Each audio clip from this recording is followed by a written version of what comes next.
오늘 우리가 볼 마태복음 말씀은 6장 12절입니다. 마태복음 6장 12절 그리고 6장 14절 15절 말씀입니다.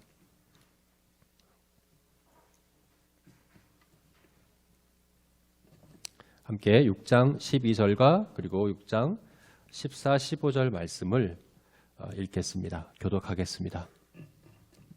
제가 12절을 읽고 다 같이 14절 읽겠습니다.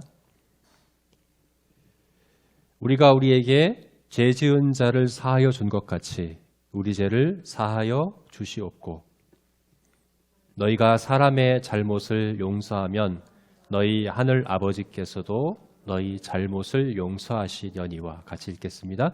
너희가 사람의 잘못을 용서하지 아니하면 너희 아버지께서도 너희 잘못을 용서하지 아니하시리라.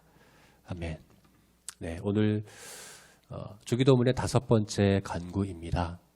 우리 죄를 사하여 주시옵고 우리 죄를 고백하고 우리 죄를 사하여 주시기를 구하는 간구이죠.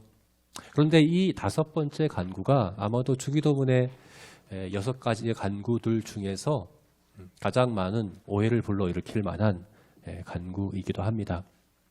그래서 예수님은 다른 간구들과는 다르게 주기도문이 끝난 다음에 그 주기도문을 다 말씀하시고 나서 이후에 추가적인 설명을 더 하셨습니다. 그것이 바로 14절, 15절 말씀이죠. 왜 어떤 부분에서 이 5번째 간구가 오해하기 쉽고 또 많은 성도들이 의아하게 생각하는 우리를 좀 당황하게 하는 그런 간구인가? 왜 그런가 하면 하나님이 우리 죄를 사하여 주시는 것이 그죠? 내가 다른 사람을 용서하는 것에 달려 있는 것처럼 그렇게 표현되어 있기 때문에 그렇습니다. 우리가 우리에게 죄 지은 자를 사하여 준 것 같이 그죠? 우리가 우리에게 죄 지은 자를 용서해 준 것 같이 우리 죄를 사하여 주시옵소서 이렇게 기도하는 것이기 때문에 여기 같이라고 하는 표현이 의미가 뭡니까? 이건 위에서 우리가 10절 말씀에서도 나왔던 표현입니다. 10절 말씀을 보면 뜻이 하늘에서 이루어진 것 같이 땅에서도 이루어지리이다. 이 같이라는 표현이 하늘에서 이루어진 것 같이 다시 말해서 땅에서 하나님의 뜻이 이루어지는 것은 하늘에서 이루어진 것이 본보기가 되어서 하늘에서 이루어진 것이 전제되어서 하늘에서 이루어진 것이 근거가 되어서 이 땅에서 하나님의 뜻이 이루어진다라고 하는 것이 여기 같이라고 하는 표현 속에 들어있죠. 또 오늘 우리가 보게 되는 12절 말씀에서 우리가 우리에게 죄 지은 자를 사하여 준 것 같이 이것이 근거가 되고 이것이 전제가 되고 이것이 본보기가 되어서 그래서 아버지께서 나의 죄를 사하여 주옵소서 이렇게 구하는 것처럼 이런 기도로 우리가 보게 되는 거죠. 그죠? 그리고 그것을 14절 15절 말씀에서 다시 설명하시면서 너무나 명확하게 말씀하셨어요. 너희가 사람의 잘못을 용서하면 너희 하늘 아버지께서 너희 잘못을 용서하고 너희가 사람의 잘못을 용서하지 아니하면 너희 아버지께서도 너희 잘못을 용서하지 아니하시리라. 너무나 명확하죠. 하나님이 우리 죄를 용서하시고 우리 죄를 사하시는 것은 무엇에 달려있다는 겁니까? 내가 다른 사람의 죄를 용서하는 것에 달려있다는 겁니다. 내가 다른 사람의 죄를 용서하고 내가 다른 사람의 죄를 용서하지 않고 하는 이것이 내가 용서받느냐 용서받지 못하느냐를 결정한다라고 예수님께서 이렇게 말씀하고 계십니다. 그런데 이것이 우리를 당황하게 하는 가르침이죠. 왜 그렇습니까? 우리가 알고 있는 성경의 가르침은 이렇지 않기 때문이죠. 하나님 우리 죄를 용서하실 때 우리가 앞에서 UCT 교리문답 25문에서 본 것처럼 우리가 하나님 앞에 용서받는 것은 내가 뭘 해서가 아니죠.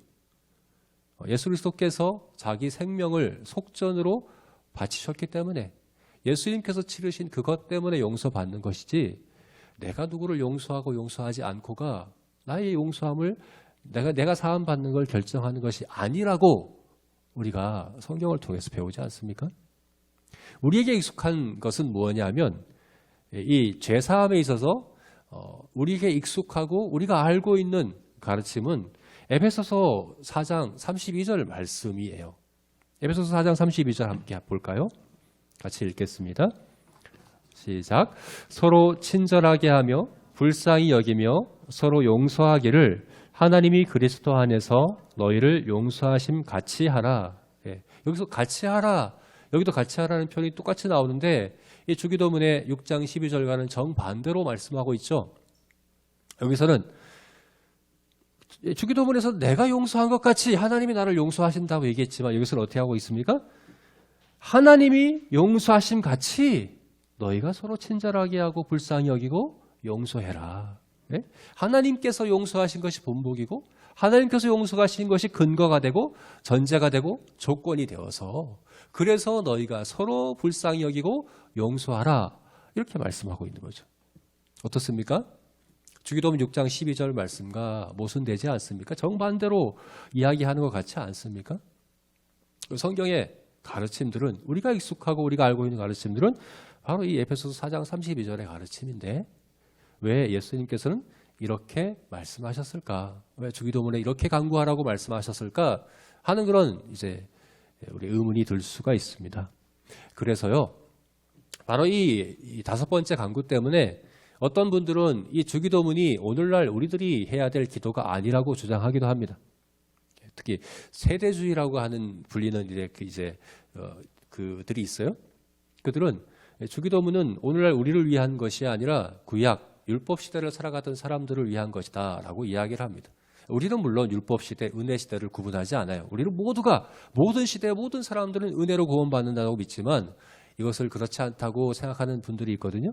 이제 그 분들을 세대주의자라고 하는데 그분들은 과거 구약 시대 때는 율법을 통해 율법을 행함으로 나의 행위로 구원받았다고 그들은 그렇게 생각을 하고 그래서 이 주기도문은 거기에 속한 것이다 라고 이렇게 이야기를 하는 거죠.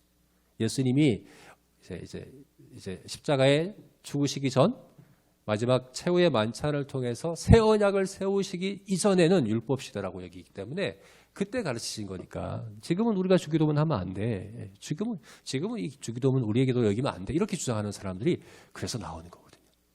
정말 그럴까요, 여러분? 이것은 은혜로 구원받는, 구속받는, 그죠? 우리의 구원의 방법은 구속이라고 믿는 우리들에게는 해당되지 않는 기도일까요? 그렇지가 않죠. 네. 그렇지가 않습니다. 그렇다면 왜 예수님은 이렇게 말씀하셨을까? 우리가 이 가르침을 어떻게 이해해야 될까? 정말 내가 용서받는 것이 내가 다른 사람을 용서하는 것에 의해 결정된다고 우리가 믿어야 되는가 하는 그런 의문을 가질 수밖에 없습니다.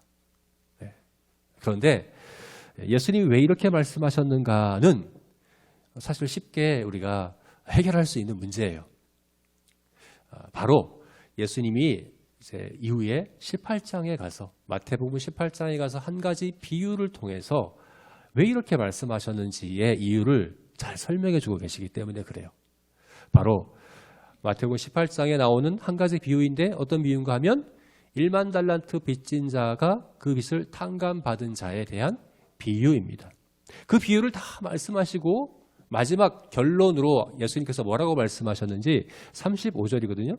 마태복음 18장 35절 말씀에서 이렇게 말씀하셨습니다. 우리 함께 마태복음 18장 35절 말씀을 또 같이 읽어보겠습니다. 읽겠습니다. 시작. 너희가 각각 마음으로부터 형제를 용서하지 아니하면 나의 하늘 아버지께서도 너희에게 이와 같이 하시리라. 여러분 이것은 주기도문의 6장 12절과 또 14, 15절 말씀과 같은 말씀이죠. 그죠? 하늘 아버지께서 용서하지 아니하시리라. 어떻게 하면요? 너희가 용서하지 아니하면. 너희가 용서하지 아니하면 하나님께서도 용서하지 않는다. 이것은 바로 우리가 오늘 봤던 본문 6장 12절과 14, 15절 말씀과 같은 이야기를 여기서 말씀하고 있어요. 그런데 이것은 예수님께서 이렇게 18장에서 말씀하신 이 결론은 바로 앞에 있는 것들에 대한 결론이거든요. 근데 바로 앞에는 어떻게 말씀하셨는가? 이 말씀을 하시기 직전 바로 앞에는 그 비유에서 어떻게 말씀하셨는가? 33절과 34절 말씀을 한번 볼까요? 33절과 34절. 마태복음 18장 33절, 34절 같이 읽어보겠습니다. 시작. 내가 너를 불쌍히 여김과 같이 너도 내 동료를 불쌍히 여김이 마땅하지 아니하냐 하고 주인이 노하여 그 빚을 다 갚도록 그를 옥절들에게 넘기니라. 여기도 보면 또 같이라는 표현이 나와요. 그런데 어떻습니까? 내가 너를 불쌍히 여김과 같이 너도 내 동료를 불쌍히 여김이 마땅하지 아니하냐. 예, 이거는 어떻습니까? 에베소서 4장 32절 말씀과 같은 논리죠. 그죠? 내가 너를 불쌍히 여김과 같이 너도 내 동료를 불쌍히 여김이 마땅하지 아니하냐. 내가 너를 용서하고 내가 너를 불쌍히 여기고 내가 너를 은혜를 베풀었기 때문에 그것이 근거이고 그것이 전제되었기 때문에 네가 네 동료를 용서해야 하지 않느냐라고 이렇게 말씀하고 있는 것입니다. 그죠? 그래서 이것은 우리가 잘 알고 있는 성경의 가르침과 일치합니다.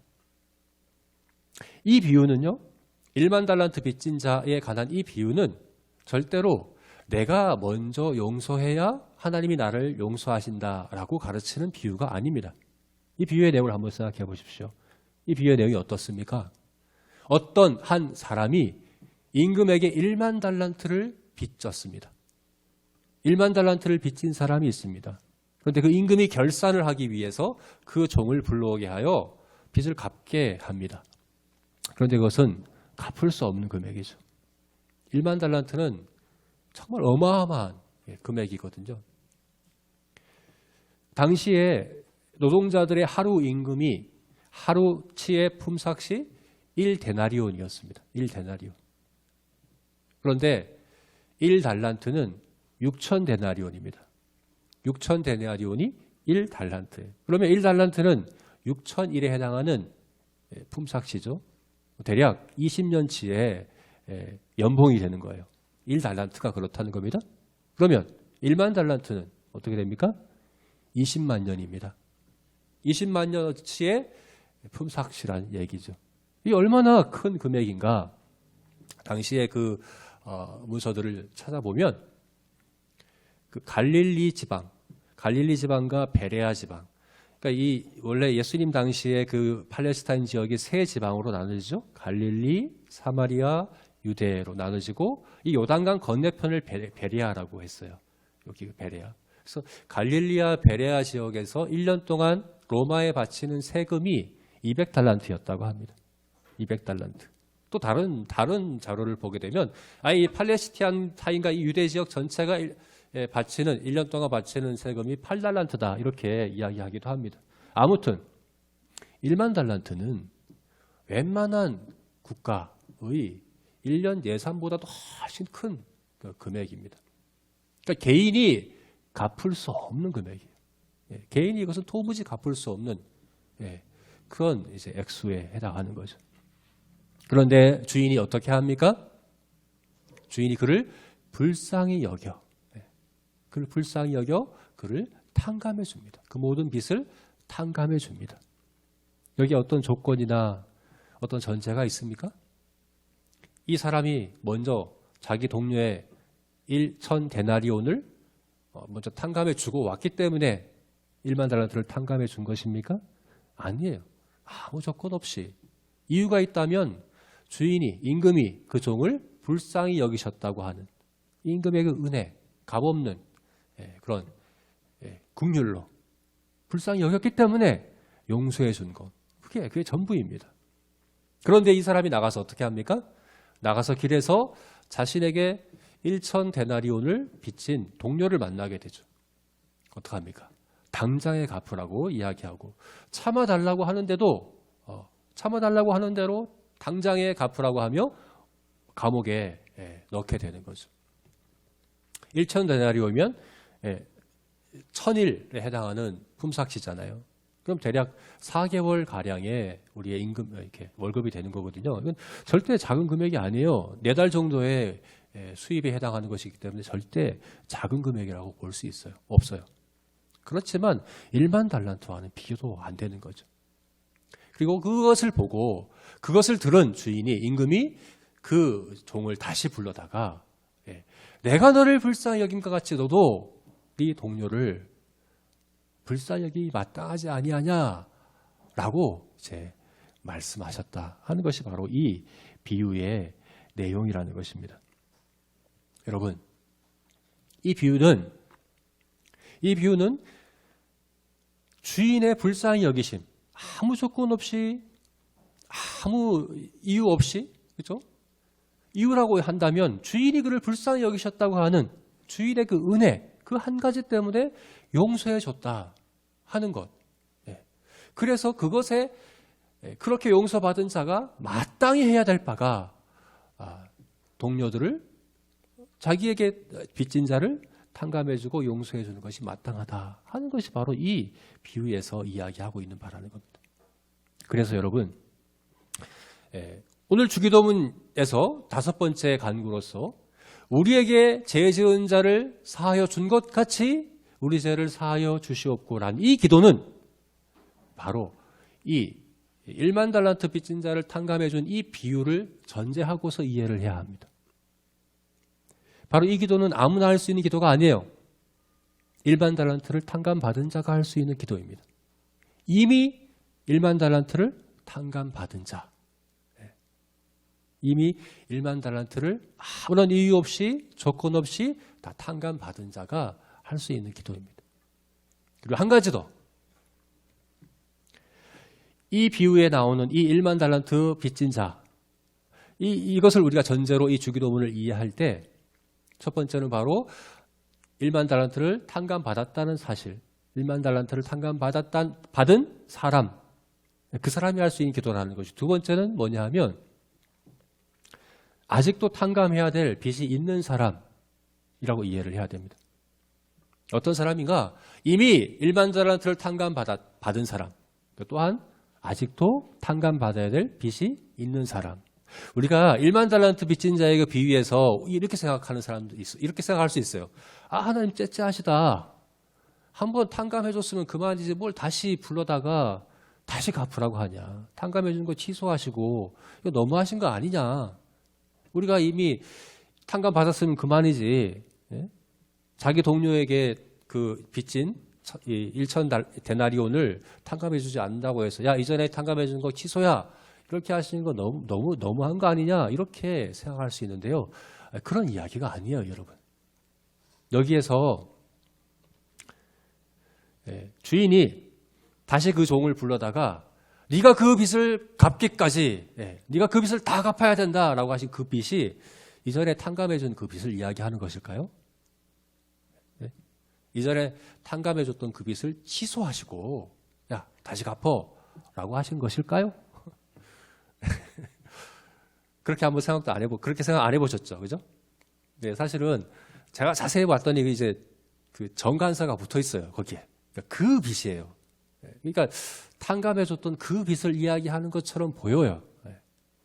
그런데 그렇게 생각하지 않을 가능성이 굉장히 많습니다. 왜냐하면 이 비유가 어떤 배경에서 주어졌냐 하면 예수님이 왜 이 비유를 왜 말씀하셨습니까? 이것은 베드로가 한 질문에 대한 대답으로 예수님이 주신 비유이거든요. 베드로가 질문을 했어요. 어떤 질문을 했습니까? 21절입니다. 18장 21절에서 어떤 질문을 했는가 한번 읽어보겠습니다. 같이 읽겠습니다. 시작. 그때에 베드로가 나와 이르되 주여, 형제가 내게 죄를 범하면 몇 번이나 용서하여 주리이까? 7번까지 하오리이까? 베드로가 이렇게 질문한 거예요. 형제가 나에게 죄를 지으면 내가 몇 번 용서해 줘야 됩니까? 7번 하면 됩니까? 여러분, 7번이라는 것은 굉장한 숫자입니다. 유대인들에게 있어서, 그 고대 근동 지방에 있어서 7이라는 숫자는 완전을 의미합니다. 완전. 7번 용서하면 됩니까? 사실은 충분하다는 의미로 지금 베드로가 이야기한 거예요. 여러분, 하나님께서 구약에서 대속죄일에 우리가 어떻게 해야 되는 의식에 대해서 말씀하실 때 송아지의 피를 7번 뿌리라고 말씀하셨어요. 제단에다 7번 뿌려라. 7번 뿌리라는 게 무슨 말입니까? 죄에 대한 충분한 속죄를 의미하는 것이니까요. 7번이라는 것은. 충분하고 완전한 속죄를 의미하는 의미에서 7번 뿌려라. 7이라는 숫자는 굉장히 의미 있는 숫자입니다. 베드로가 7번 용서하면 됩니까? 이것은 이 정도면 충분하겠지라는 생각으로 이야기한 거죠. 당시 랍비들은 3번 하라고 그랬어요. 3번까지 용서하라고 가르쳤어요. 그런데 베드로는 7번 하면 됩니까? 굉장히 파격적으로 질문한 거죠. 그죠? 그런데 예수님 뭐라고 대답하십니까? 7번씩 70번이라도 하라. 7번씩 70번. 뭐 490번이잖아요. 그죠? 490번이라도 용서하라. 여러분 이것은 정말 490번까지 용서란 말이 아니죠? 이렇게 세다가 490번까지 했지? 이제 491번째는 용서 안 해. 이렇게 하라는 이야기가 아니죠. 예. 제한 없이 하라는 얘기죠. 계속해서 용서하라는 얘기죠. 그죠? 한 번 사함 받아서 끝나는 것이 아니라 한 번 용서받았더라도 다시 한 번, 다시 한 번, 다시 한 번 계속해서 용서해 주는 것에 대해서 예수님께서 말씀하시고 그것을 그에 대한 비유로 말씀하신 거 바로 이제 1만 달란트 빚진 자의 비유입니다. 1만 달란트 빚진 자가 탕감 받았습니다. 그러나 아마도 그 종은 계속해서 빚질 수밖에 없었을 것입니다. 1만 달란트라는 게 그래요. 1만 달란트를 한 번에 빚졌겠습니까? 그죠? 빚질 수밖에 없는 상황인 거죠. 계속해서 임금에게 빚지고 탕감 받았음에도 또다시 빚질 수밖에 없는 그런 상황에 있는 것을 보게 됩니다. 우리는 그렇지 않습니까, 여러분? 여러분, 우리가 예수 그리스도를 믿음으로 죄 사함 받았습니다. 이미 받았습니다. 그러면 이제 죄를 안 짓습니까? 이제는 죄 사함 받을 필요가 없습니까? 그렇지가 않아요. 앞에서 말씀드린 것처럼 이 기도는 1만 달란트 탕감 받은 자가 드리는 기도이기도 하지만 탕감 받았음에도 불구하고 계속해서 탕감 받아야 할 빚이 있는 사람이 드리는 기도라는 것이죠. 그래서 계속해서 탕감 받아야 될 빚이 있습니다.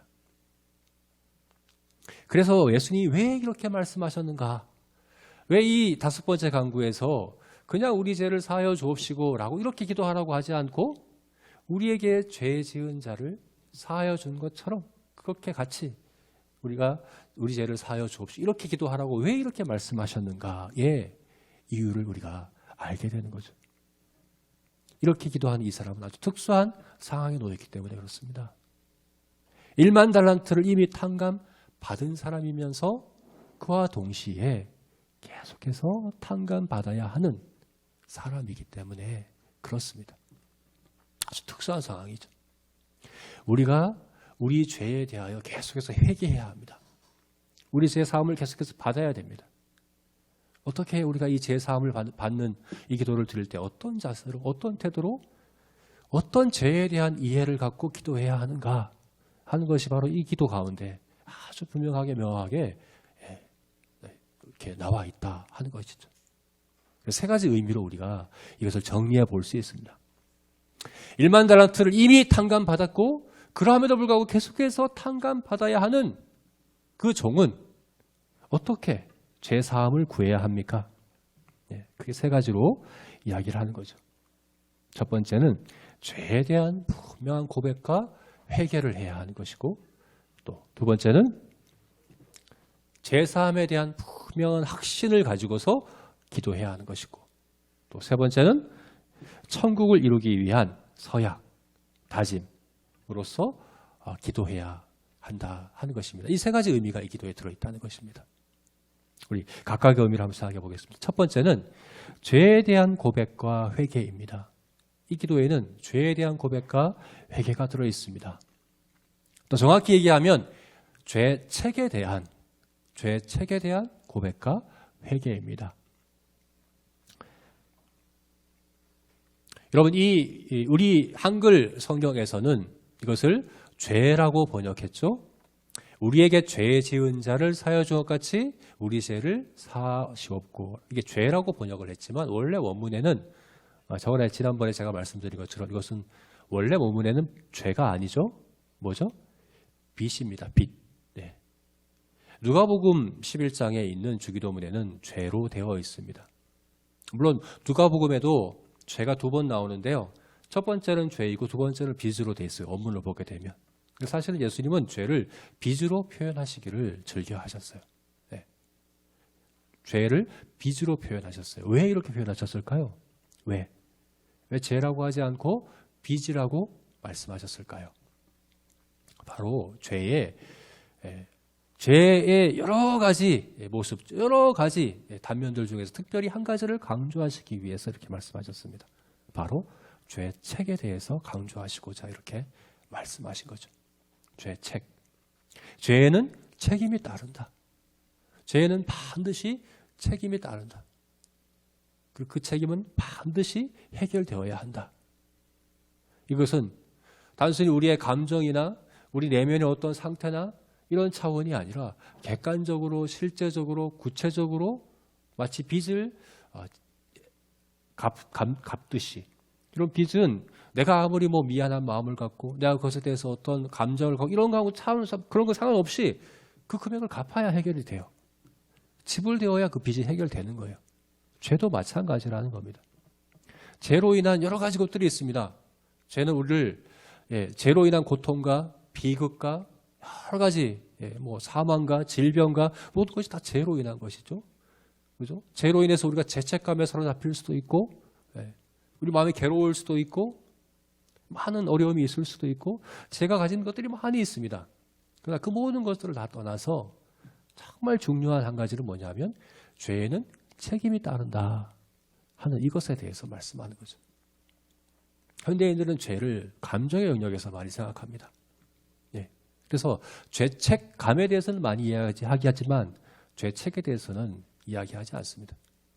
죄는 내 감정을 해결하면 되는 것이라고 이야기를 합니다. 내 감정을 해결하면 되는 거예요. 그죠? 죄에 대해서 안타까워하고 눈물 흘리면서 회개하고 그러면 끝났다고 생각을 하는 거예요. 내 감정이 어떠하냐. 내 감정을 해결하면 되는 것이다. 이 죄책감만 해결하면 되는 것이라고 생각을 해요. 굉장히 자기중심적으로 이것을 이해하는 것이죠. 그러나 그렇지 않습니다. 죄는 객관적인 겁니다. 죄는 실제적인 것입니다. 내 감정과 상관없이 반드시 지불되어야 되는 아주 구체적인 것입니다. 죄에 대해서, 죄책에 대해서 이렇게 고백하는 것이 바로 이 기도에 들어있다는 것입니다. 사탄은 죄에 대해서 어떻게 이해합니까? 죄는 내가 나한테 해로운 거야. 죄는 나한테 해로운 거야. 이렇게 이야기하는 것이 사탄의 전략입니다. 처음에 아담과 하와를 찾아와서 유혹할 때 어떻게 얘기했습니까? 아담과 하와를 찾아서 유혹할 때 선악을 알게 하는 나무 열매를 먹어도 죽지 아니하리라. 안 죽을 거야. 라고 이야기를 했습니다. 뭐라고 얘기하는 거예요? 뭘 얘기하는 겁니까? 죄는 네가 죽는 그 문제가 제일 중요한 거야. 죄로 인해서 내가 피해를 입는 게 중요한 거야. 네가 피해 안 입을 거야. 이거 해요. 너 피해 안 입을 거야. 라고 얘기를 하는 거죠. 죄는 나한테 해로운 거고 내가 피해를 입는 것이고 그래서 내가 회개해야 될 죄는 뭐냐. 내가 괴롭고 내가 힘들고 나한테 어려운 것들을 회개해야 된다고 얘기를. 그래서 죄를 회개해야 된다고 생각을 하는 거예요. 그러나 그게 아닙니다. 죄는 나한테 해로운 게 아니라 하나님께, 하나님의 법에, 하나님의 뜻에 대한 위반입니다. 하나님께 대한 도전입니다. 하나님께 대한 모욕입니다. 하나님을 하나님으로 인정하지 않는 것입니다. 하나님은 모든 만물 가운데 계십니다. 그래서 모든 것이 하나님의 얼굴 앞에 있다. 십계명에서 이렇게 얘기를 하는 거죠. 내 앞에서, 내 얼굴 앞에서 모든 것이 하나님의 면전에 있는 것처럼 목전에 있는 것처럼 그렇게 있습니다. 우리가 다 하나님 목전에 살아가면서 하나님을 하나님으로 인정하지 않는 그것, 그게 바로 죄이고 이것은 하나님께 대한 모욕이고 도전입니다. 나와는 상관없이 하나님께 대한 것입니다. 죄가 바로 그러한 것이라는 거예요. 이걸 먹고 내가 죽고 안 죽고가 그걸 떠나서 이건 하나님께 대한 도전이고 반역이고 모욕이다. 이렇게 죄를 이해한다는 것이죠. 그리고 죄를 해결하기 위해서는 바로 그 죄책에 대한 대가를 지불해야 하는 것이 바로 죄를 해결하는 것이다 하는 것입니다. 그러므로 우리가 이 기도를 드림에 있어서 우리들의 죄에 대한, 우리들의 죄책에 대한 고백, 이것이 바로 여기에 포함되어 있다 하는 것입니다. 죄인인 우리들이 1만 달란트를 탕감받은 우리들이 하나님 앞에 어떻게 나아가야 합니까? 나의 죄를 솔직하고 정직하고 바르게 고백하며 나아가야 되는 겁니다. 이것이 죄임을, 이것을 하나님을 모욕하고 하나님께 도전하고 하나님께 반역한 죄라는 사실을 고백하는 것입니다. 이것이 죄인인 사람이 하나님 앞에 보일 수 있는 가장 큰 경건입니다. 이것이야말로 1만 달란트 빚진 자의 마땅하고 바른 태도이고 자세라고 할 수 있습니다. 사실 1만 달란트는 하나님을 거부하고 하나님을 부정하는 것이거든요. 그런데 이것을 고백하고 인정하는 것이 바로 하나님을 하나님 되게 하는 것이기 때문에 그렇습니다. 내가 하나님께 순종하고 내가 하나님께 복종하고 하나님의 뜻을 따라 살아가는 것이 마땅한데 제가 그러하지 못했습니다. 그러하지 못합니다. 이것이 하나님께 대한 도전이고 반역이고 분명한 책임이 따른 그런 죄임을 고백합니다 하는 이런 태도가 우리에게 정말 중요하다는 것입니다. 그래서 예수님께서 이렇게 우리가 기도해야 된다라고 말씀하시는 겁니다. 우리가 우리에게 죄 지은 자를, 여기 우리라고 말씀했죠, 그죠? 사실은 여기에서 벗어날 수 있는 사람은 아무도 없다는 겁니다. 우리 모두가 우리가 다 그렇다는 얘기입니다. 우리는 다 1만 달란트 탕감받은 자들입니다. 우리가 다 하나님 앞에 나의 죄의 책임을 고백하고 정직하게 고백하고 내가 그와 같은 하나님 앞에서의 죄인임을 인정하는 그런 회개를 해야 한다. 이것을 날마다 해야 한다라고 예수님께서 말씀하고 있는 것입니다. 저와 여러분 이와 같이 하나님 앞에서 죄를 그리고 죄책을 인정하고 고백하며 우리의 죄를 갖고 정직하게 하나님 앞에 나아가 고백할 수 있는 우리 모두가 되었으면 좋겠습니다. 네, 두 번째로 이 기도에 포함되어 있는 의미는 뭔가? 죄 사함에 대한 확신입니다. 네, 죄 사하심에 대한 확신을 갖고 하나님 앞에 나오게 하기 위하여 이렇게 기도하라고 말씀해 주신 겁니다. 1만 달란트를 탕감받은 사람에게는 반드시 나타나는 그 증거가 있습니다. 1만 달란트를 탕감받았기 때문에 해야 될 그리고 하게 되는 그런 결과가 있습니다. 그런 태도가 있습니다. 그건 뭡니까? 나에게 1000데나리온을 빚진 자의 그 동료의 빚을 탕감해 주는 그 잘못을 용서해 주는 것입니다. 1000데나리온이 결코 작은 금액이 아니라고 말씀드렸죠. 그죠? 4달치의 월급에 해당하는 것이기 때문에 굉장히 큰 금액이에요. 우리가 다른 사람의 죄를 용서하는 거 그게 사소한 거고 작고 별것 아니기 때문에 용서라는 얘기 절대 아니에요. 분명 부담되는 것일 수 있고 분명 힘들고 어려운 것일 수 있습니다. 그죠? 나에게 잘못한 사람을 용서하는 것 작고 쉽고 별것 아니고 그런 얘기하는 거 아닙니다. 그러나 1만 달란트에 비교해 본다고 한다면 1만 달란트와 비교해 본다고 한다면 그죠? 충분히 탕감해 줄 수 있는 것이 될 수 있다라고 하는 거죠. 왜요? 1만 달란트를 탕감받았다고 하는 감사와 감격이 충분히 그렇게 할 수 있게 한다 하는 것입니다. 단순히 한 번 탕감받은 게 아니죠. 계속해서 탕감받고 있는 거죠.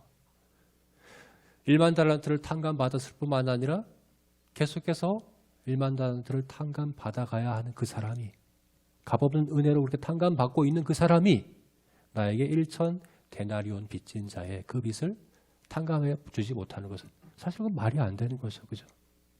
그래서 1만 달란트 탕감받은 사람은 반드시 그 삶에서 이와 같은 증거가 나타난다는 거예요. 이 사람이 정말 1만 달란트 탕감받는 자가 맞느냐 아니냐는 뭘로 알 수 있습니까? 1000데나리온을 탕감해 주느냐 아니냐를 통해 알 수 있습니다. 그게 증거이기 때문에 그렇습니다. 그걸 보고 알 수 있다는 겁니다. 그리고 이것이 이렇게 기도하는 이유, 것이 왜 중요한가? 이렇게 기도하라는 이유가 뭔가? 나에게 죄 지은 자를 내가 사하여 준 것처럼 나의 죄를 사하여 주옵소서라는 이 기도는 하나님이 나를 1만 달란트 탕감해 주신 분이라는 사실을 확신하는 그 확신을 갖고 기도하라는 얘기이기 때문에 그렇습니다. 내가 정말 1만 달란트를 탕감받은 자라는 확신은 어디서 갔습니까? 내가 정말 1만 달란트 탕감받은 게 맞습니까? 내가 정말 1만 달란트를 탕감받은 게 맞습니까? 하나님이 정말 나를 탕감해 주셨습니까? 내 천문학적인 도저히 갚을 수 없는 빚을 정말 용서해 주셨습니까? 여러분 그런 확신이 있으십니까? 내가 지는 모든 앞으로의 모든 1만 달란트의 빚을 탕감해 주실 것이라는 그런 확신과 담대함이 여러분에게 있으십니까? 그건 어디서 얻습니까? 어디서 가질 수 있습니까? 내가 1000데나리온을 탕감해 준 것에서 얻을 수 있습니다. 이것 때문에 하나님이 용서해 주신다는 거 아닙니다. 이것을 통해서 내가 이미 1만 달란트를 탕감받은 자라는 사실을 확신할 수 있습니다. 그리고 앞으로도 그렇게 해 주실 것이라는 것을 알 수 있습니다. 바로 그것입니다. 하나님은 우리가 이런 확신 갖기를 원하십니다. 주님은 우리가 이와 같은 확신을 갖고 살아가기를 원하십니다. 1만 달란트를 탕감받는다는 아무런 조건 없이 아무런 우리의 어떤 것도 요구하지 아니하시고 하나님의 그 은혜로만 값없는 그 은혜로만 우리를 용서해 주신다는 그 분명한 확신을 갖고 살아가고 그 분명한 확신을 갖고 우리 죄를 하나님 앞에 가지고 나오기를 하나님은 우리 주님은 원하시는 것입니다. 그래서 이렇게 기도하라고 말씀하시는 것입니다. 여러분 구원과 구원의 확신은 다르죠. 그죠? 구원은 우리가 조건 없이 이유 없이 값 없이 받는 것이지만 구원의 확신은 조건이 있습니다. 조건을 갖고 가져야 됩니다. 열매가 있어야 됩니다. 믿음의 열매가 있어야 구원의 확신을 갖는 겁니다. 사함 받는 것은 값없이 받을지 모릅니다. 그러나 사함의 확신을 갖는 것은 값없이 갖는 것 아닙니다. 조건 없이 갖는 것 아닙니다. 사함의 확신을 갖는 것은 사함 받은 자로서의 마땅한 삶의 모습, 그 열매가 있을 때에 갖는 것이라는 것입니다. 오늘 말씀에서 예수님께서 말씀하신 건 바로 그것입니다. 1만 달란트를 탕감받았고 앞으로도 계속해서 탕감받아야 될 우리들이 바로 이 확신을 가지고서 우리의 죄를 다루기를, 이 확신을 가지고서 우리의 죄를 하나님 앞에 들고 나오기를, 이 확신을 가지고서 죄와 싸우기를 기대하시고 원하시는 것입니다. 우리가 이길 수 있는 죄는 사함받은 죄밖에 없습니다. 그리스도 안에서 이미 탕감받은 그 죄, 그 빚 외에는 우리가 싸워서 이길 수 있는 죄가 없습니다. 그러기 위해서 우리가 죄와 싸우고 또 우리 죄에 대해 우리 죄를 회개하고 하기 위하여 반드시 필요한 죄사함의 확신이 우리 모두에게 있었으면 좋겠습니다. 그리고 그러하기 위해서 나에게 빚진 자를 용서해주는, 너그러이 용서해주고 또 사하여주는 그와 같은 삶의 열매들이 우리에게 있기를 주님의 이름으로 축원합니다. 그래서 그와 같은 확신으로 살아가는 우리가 되었으면 좋겠습니다. 네, 마지막 세 번째로 이 기도는 천국을 이루기 위한 서약이다. 서약이다. 약속이다. 결단이다. 라고 우리가 이해할 수 있습니다. 사실 우리가 하나님께, 우리 주님께 무엇인가를 구하는 것은, 뭘 구한다는 것은 거기에는 이미 서약이 포함되어 있습니다. 우리가 지난주에 봤던 일용할 양식을 주옵시고, 일용할 양식을 구하는 것은 사명을 따라 살아가겠다는 약속이 포함되어 있습니다. 그죠? 내가 뭔가를 받는, 하나님께서 우리에게 뭔가를 은혜로 주신다는 것은 거기에는 반드시 사명이 포함되어 있습니다. 우리가 하나님 앞에 죄 사함을 구하는 것에는 또 다른 사명이 포함되어 있습니다. 바로 천국 백성으로 살아가겠다고 하는, 바로 용서하며 살아가겠다고 하는. 천국은 어떤 나라입니까? 앞서 말씀드렸던 마태복음 18장의 1만 달란트 비유를 예수님께서 어떻게 시작하셨을까요? 첫 마디가 뭡니까? 천국은 마치 결산하기 위한 임금과 같다라고 말씀하시며 천국의 비유로 말씀하신 겁니다. 천국은 어떤 나라입니까? 용서의 나라입니다. 천국은 어떤 나라입니까? 그 임금이 용서를 통하여 통치하시는 나라입니다. 천국의 백성은 어떤 사람들입니까? 모두가 다 1만 달란트 빚을 탕감받은 자들입니다. 그래서 우리가 우리에게 빚진 1,000달란트를 빚진 그 동료의 빚을 탕감해주고 너그러이 용서해 주는 것은 바로 천국을 나타내는 것이고 증거하는 것이고 확장해 가는 것입니다. 여러분, 천국은 마치 겨자씨와 같고 또 누룩과 같습니다. 처음에는 너무나도 작고 또 너무나도 이렇게 눈에 보이지 않게 그렇게 시작을 하죠. 그러나 반드시 성장합니다. 점점 자랍니다. 그래서 이 겨자씨가 나무와 같아서 새들이 깃들이는 그런 나무로 성장하게 되고, 또 작은 누룩이 온 덩어리에 퍼져서 온 덩어리를 부풀게 하는 그와 같은 변화를 일으키는 그런 능력이, 그런 생명이 천국에는 있습니다. 비록 눈에 보이지는 않지만, 사소해 보이지만 그렇게 온 덩어리를 변화시키고 또 모든 새들이 와서 깃들일 만큼 크게 자라게 되는 그 천국의 성장, 어떻게 이루어질 수 있습니까? 어떻게 이루어집니까? 네, 바로 이것입니다. 나에게 죄 지은 자를 사하여 준 것. 네, 바로 그것을 실천해 가는 것. 그렇게 우리가 이기적이지 않고 자기중심적이지 않은 그런 태도와 모습으로서 살아가는 그것에서 내가 받은 죄사함의 감격과 감사를 기꺼이 이웃과 내 동료들에게, 내 지체들에게 흘려보내는 것을 통하여서 하나님의 나라는 자라갑니다. 성장해 갑니다. 이뤄갑니다. 그래서 이 기도에는 바로 그와 같은 서약이 포함되어 있습니다. 하나님, 저를 죄를 사하여 주옵소서. 저의 죄를 사하여 줄 것을 확신합니다. 그리고 제가 그 확신을 가지고서 그것을 믿기 때문에 그 감격으로서 용서의 나라인, 하나님의 이 긍휼과 은혜의 나라인 천국을 확장해 가겠습니다. 이것을 세워가겠습니다. 이와 같은 서약과 결단이 바로 이 기도에 포함되어 있다라고 우리가 이해할 수 있는 것입니다. 네, 말씀을 맺겠습니다. 여러분, 우리에게 죄 지은 자를 사하여 주옵 것 같이 우리 죄를 사하여 주옵시고, 이렇게 기도하는 것에는